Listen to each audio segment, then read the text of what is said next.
My name is Joel Grimm. Until a week ago, I was a millionaire. Today, titles mean nothing. Money means nothing. The only thing that matters is survival. Day 1. The fortress. When the outbreak began, I retreated to my fortress in the Montana mountains with my wife and 8 security agents. I had built this place years ago, half as an eccentric project, half as an obsession. Now it stands as our only hope. The fortress is surrounded by 20-foot-high concrete walls reinforced with steel. The main gate is a slab of armored metal, remotely operated and secured with hydraulic locks. On the corners rise small towers where guards can keep watch day and night. Inside, the main house is powered by solar panels stretched across the roof, feeding a bank of batteries in the basement. For cloudy days or emergencies, I have gasoline generators. Silent ones, specially designed to dampen noise, because in this new world, sound means death.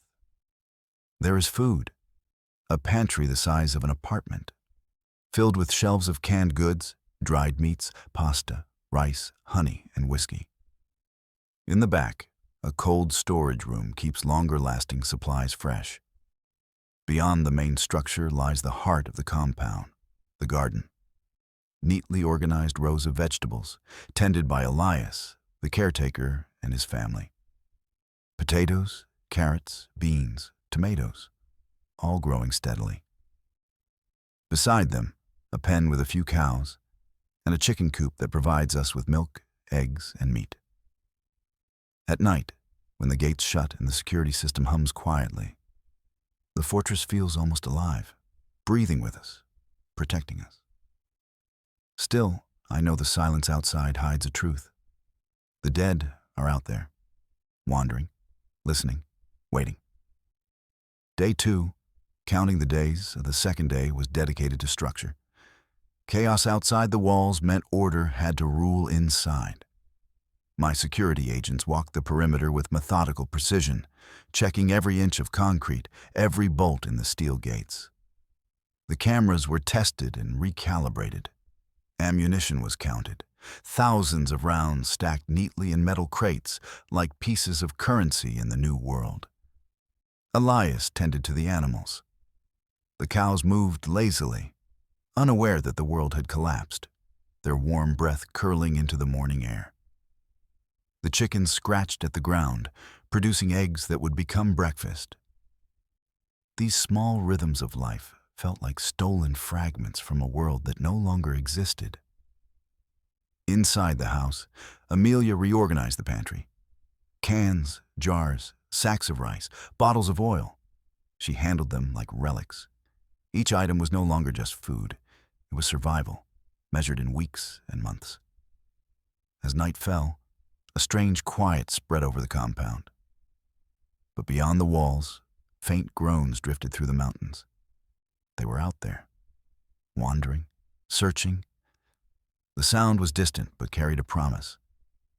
They would never stop. Day 3, the strangers' dawn broke with a pale, cold light.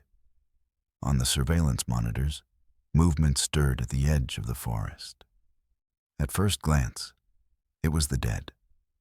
The swaying gait, the staggering figures. But as the shapes grew clearer, hope and fear collided.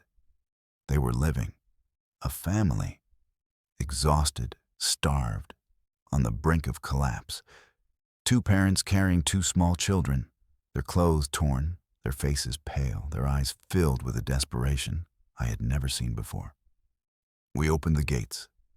Doctors, they said, a physician and a dentist. In the old world, introductions like that were casual, almost irrelevant. In this world, it meant salvation. With them came 2 children, weak but alive. Bringing them inside felt both like an act of mercy and a gamble. More mouths to feed, more lives to protect. But we all knew medicine would be worth more than gold. As night fell, I watched them sleep on clean blankets, their chests rising and falling slowly. Outside, the undead drifted through the valley.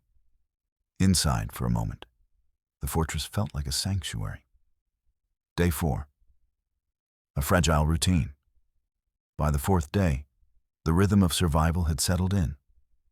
The fortress became a machine, each of us a cog in its turning wheels. Guards patrolled in silence, boots crunching softly on gravel. The solar panels hummed under the sun, charging batteries that powered the cameras and lights. When the sun faded, the generators came to life, barely audible beneath their soundproof shells, humming like muted heartbeats. Elias worked the soil, pulling weeds, checking irrigation lines, guiding tender green shoots with hands that seemed older than time. His wife milked the cows, filling buckets with liquid white gold. The chickens offered eggs, small gifts of life. The doctors began their work. A spare room became a clinic. Samuel organized medicines into neat rows, while Claire sterilized instruments with the precision of habit. Their children, though tired, began to play in the courtyard with Elias's kids, their laughter rising like a ghost of the world before. Still, as night descended, the moans returned. Stronger, closer, carried by the wind, they seemed to echo off the mountains, pressing against the walls of the fortress like invisible hands. Day 5. The raid midnight shattered the illusion of safety. The alarms screamed, and the cameras lit up with movement, not the stumbling shapes of the dead. These were fast, purposeful humans. A dozen survivors, armed with crowbars, bats, and a few pistols. Their faces twisted by hunger, by desperation. They weren't here to plead. They were here to take. The compound erupted into violence. Muzzle flashes lit the walls. Gunfire tore through the night, echoing like thunder across the valley. Shouts, screams, then silence, broken only by the pounding of my heart. The attack ended quickly. The walls held. My men stood tall. But the price was hidden, not seen in bodies or blood. The sound, the noise we unleashed into the night. For in this world, sound is death. Day 6, the gathering. The morning brought mist and silence. At first, we believed the danger had passed. But by midday, the first shadows appeared at the tree line. Figures, slow, unsteady, swaying in the pale light. The dead. They did not attack at once. They lingered, watching, listening. One by one, more appeared. Dozens by the hour, drawn by the gunfire, by the screams, by the scent of life behind the walls. The compound grew tense. My men walked the walls with rifles clutched tight. The animals grew restless, cows shifting, chickens unsettled. Even the children fell silent, their games forgotten. The fortress, once a symbol of power and wealth, felt suddenly small. The world outside pressed against us, invisible but heavy. The silence of the dead was louder than gunfire. Day 7. The Horde. The 7th day dawned under a suffocating fog. The mountains vanished into white, and the world seemed to hold its breath. For a fleeting moment, I dared to believe the dead had wandered away.